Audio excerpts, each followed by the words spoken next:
أعوذ بالله من الشيطان الرجيم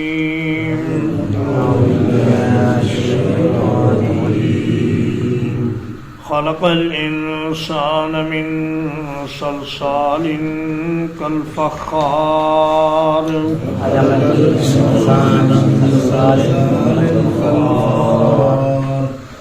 پیدا کیا انسان کو بجنے والی مٹی سے جو ٹھیکری کی طرح تھی. پیدا کیا انسان کو بجنے والی مٹی سے جو ٹھیکری کی طرح تھی. وخلق الجان من مارج من نار وخلق الجان من مارج من نار اور پیدا کیا جنات کو آگ کی لپٹ سے. اور پیدا کیا جنات کو آگ کی لپٹ سے. فبأي آلاء ربكما تكذبان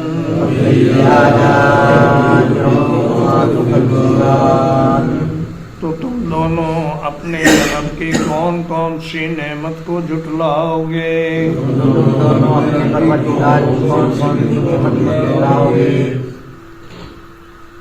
فرمایا کہ اللہ تعالیٰ نے انسان کو ایک کھنکنے والی بجتی ہوئی مٹی سے پیدا کیا جو ٹھیکری کی طرح سخت تھی. کہیں فرمایا خلقناکم من تراب، کہیں فرمایا انا خلقناہم من طین لازب، اور کہیں فرمایا من حمأ مسنون. یعنی مٹی سے پیدا کیا، چپکنے والے گھارے سے پیدا کیا، اور پھر سیاہ بدبودار مٹی سے پیدا کیا، اور یہاں فرمایا کہ ایک بجنے والی اور ٹھیکری کی طرح سخت مٹی سے پیدا کیا. تو یہ مراحل ہیں. پہلے آدم علیہ السلام کو جس مٹی سے پیدا کیا گیا، پہلے اس میں پانی ملایا گیا تو وہ طین لازب بن گئی، چپکنے والا کیچڑ بن گئی. پھر جب وہ کچھ عرصہ پڑی رہی تو وہ سیاہ اور بدبودار ہو گئی. پھر جب اور کچھ عرصہ پڑی رہی تو وہ سخت اور ٹھیکری کی طرح بجنے والی ہو گئی. سلسلۃ الجرس کہتے ہیں گھنٹی کی آواز کو، اور سلسال کا معنی کھٹکھٹانا، کھڑکنا اور بجنا، اور فخار سخت پتھر، ٹھیکری، اور جسے ہم کہتے ہیں پکی ہوئی مٹی. ہمیں انسان کا مادہ چونکہ مٹی سے ہے اس لیے اس کے مزاج میں تواضع ہے. والجان وخلق الجان من مارج من نار، مارج کا معنی ملی ہوئی آگ. ملی ہوئی آگ کا مطلب یہ ہے کہ آگ کے لپٹ میں کئی طرح کے رنگ ہوتے ہیں، زرد بھی، سرخ بھی، اور سبز بھی، اور اسی طرح نیلا رنگ بھی. تو ان سب رنگوں سے ملا کر جنوں کو پیدا کیا گیا. اور چونکہ جنات کے مزاج میں استعلاء ہے، اوپر کو چڑھتی ہے آگ، اس لیے ان کے مزاج میں سرکشی ہے.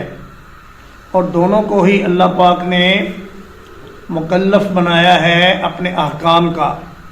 سورۃ الذاریات میں اللہ پاک فرماتے ہیں وما خلقت الجن والانس الا لیعبدون.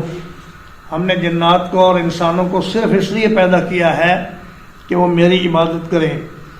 جنات انسانوں سے بہت پہلے کے ہیں، انسان بعد میں پیدا ہوئے ہیں، جنات پہلے تھے. تو عین ممکن ہے کہ انسان کے پیدا ہونے سے پہلے جنات میں بھی کوئی انبیاء کا سلسلہ ہو، لیکن جب انسان پیدا ہوا تو پھر جنات میں نبوت کا سلسلہ موقوف ہو گیا، اور انسان ہی جنوں کے نبی بھی قرار پائے.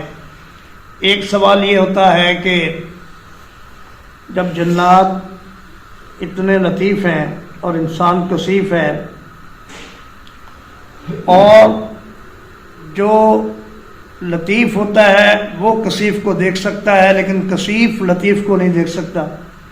جنات تو انسان کو دیکھتے ہیں لیکن انسان جنات کو نہیں دیکھتا.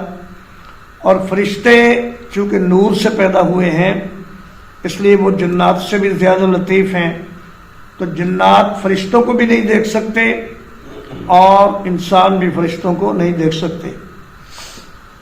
تو سوال یہ پیدا ہوتا ہے کہ پھر جنات انسانوں کو اس زمین میں ان کا وجود برداشت کیسے کرتے ہیں، وہ ان کو مارتے کیوں نہیں، ان کو تنگ کیوں نہیں کرتے؟ تو اس کا جواب یہ ہے کہ اللہ پاک نے ہر انسان کی حفاظت کے لیے فرشتے مقرر فرمائے ہیں۔ لہو معقبات من بین یدیہ ومن خلفہ یحفظونہ من امر اللہ، کہ اللہ پاک نے فرشتے مقرر فرمائے ہیں جو جنات سے اور بلاؤں سے انسان کی حفاظت کرتے ہیں۔ اگر یہ حفاظتی انتظام نہ ہو تو جنات تو انسان کو اٹھا کر لے جائیں، اچک کر لے جائیں۔ ایک سوال یہ ہے کہ بھئی پھر کبھی کبھی جنات انسان کو تنگ کیوں کرتے ہیں، ان کے جسموں میں داخل ہو کر انہیں پریشان کیوں کرتے ہیں؟ تو اس کا جواب یہ ہے کہ انسان بھی آیات الہی کے ذریعے اور مقدس کلام کے ذریعے جنات کو زیر کر لیتے ہیں اور بعض اوقات ان کو قید بھی کر لیتے ہیں، تو یہ حساب برابر ہو جاتا ہے۔ اگر کبھی جنات تنگ کرتے ہیں تو انسان بھی جنات کو قابو کرنے کی صلاحیت رکھتے ہیں۔ تو فرمایا کہ تم دونوں مخلوقات جن اور انسان اللہ کی کون کون سی نعمت کو جھٹلاؤ گے؟ تو ہم کہتے ہیں کہ یا اللہ ہم آپ کی کسی نعمت کو نہیں جھٹلاتے، آپ کے لیے حمد و ثنا ہے، آپ کی تمام نعمتوں کا ہمیں اعتراف ہے اور ہم آپ کی نعمتوں کے شکر گزار ہیں۔ رب المشرقین و رب المغربین،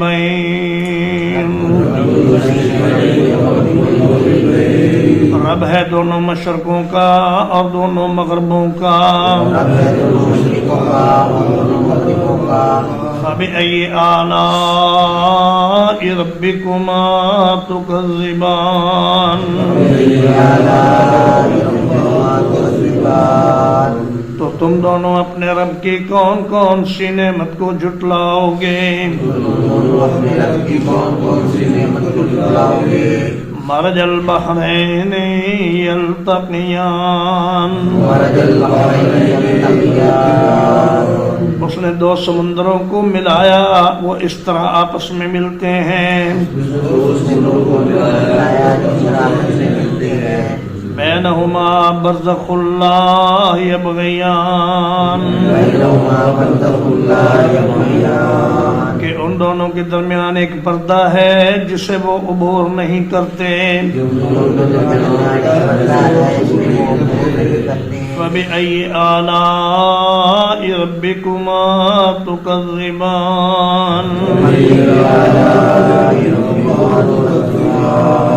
تو تم دونوں اپنے رب کی کون کون سی نعمت کو جھٹلاؤ گے؟ ایک جگہ فرمایا کہ فلا اقسم برب المشارق والمغارب، اللہ پاک مشرقوں اور مغربوں کا رب ہے۔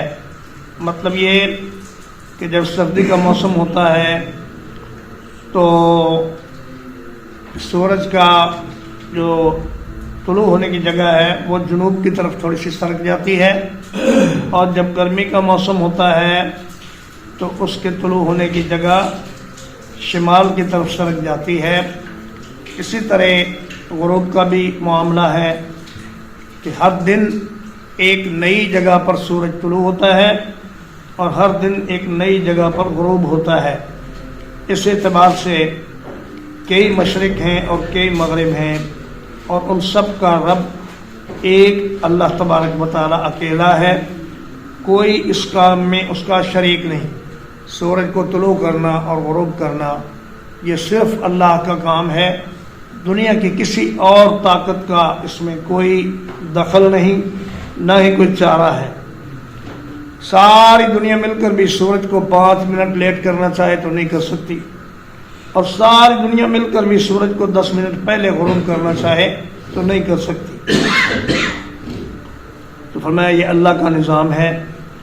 مرج البحرین یلتقیان، دو سمندر آپس میں اس حال میں ملتے ہیں کہ بینہما برزخن، ان کے درمیان ایک پردہ ہے، جیسا کہ سورۃ الفرقان میں اللہ پاک نے فرمایا کہ وَهُوَ الَّذِي مَرَجَ الْبَحْرَيْنِ هَذَا عَذْبٌ فُرَاتٌ وَهَذَا مِلْحٌ أُجَاجٌ وَجَعَلَ بَيْنَهُمَا بَرْزَخًا وَحِجْرًا مَحْجُورًا۔ فرمایا کہ اللہ پاک دو سمندروں کو اس طرح ساتھ ساتھ چلاتا ہے کہ یہ میٹھا ہے، فرات کا معنی ہوتا ہے پیاس کو بجھانے والا، فرات کے لغوی معنی ہے توڑ دینے والا۔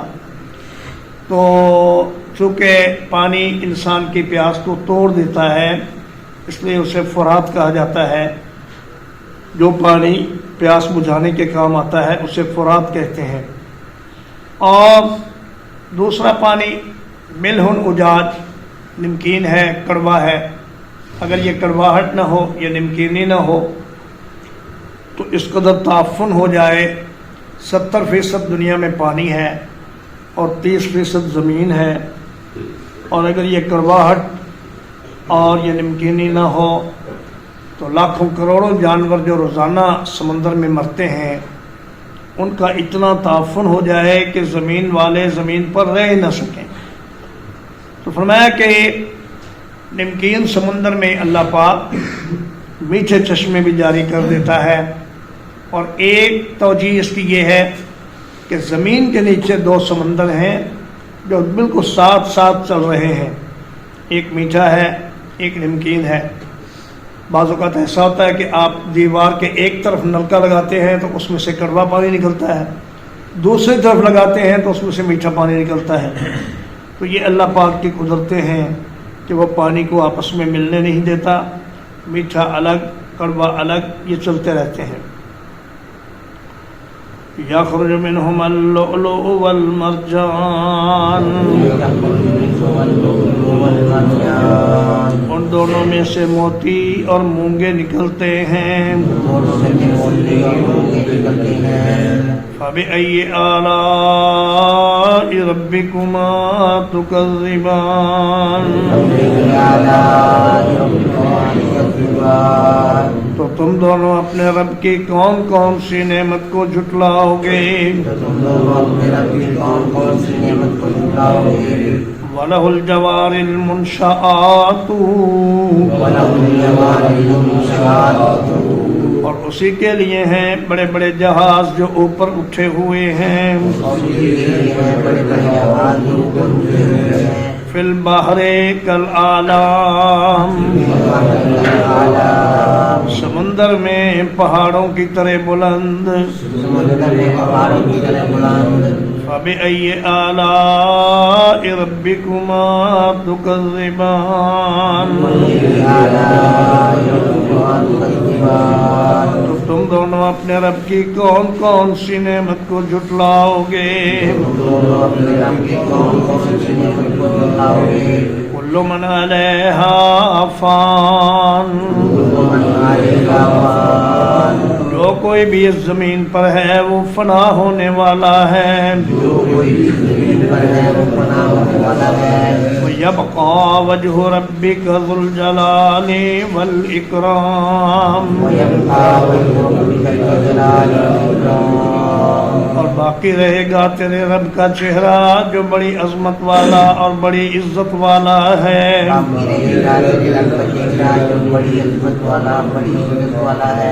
فبأي آلاء ربكما تكذبان، تو تم دونوں اپنے رب کی کون کون سی نعمت کو جھٹلاؤ گے؟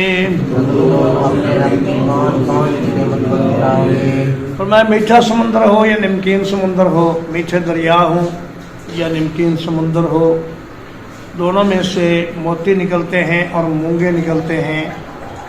مونگا پتھر کی طرح کی ایک چیز ہے جو سرخ رنگ کی ہوتی ہے، لیکن یہ پودے کی طرح بڑھتا ہے اور سمندر میں اس کا پودا اگتا ہے، اور یہ بڑے بڑے دواؤں میں بھی کام آتا ہے اور زیورات میں بھی استعمال ہوتا ہے۔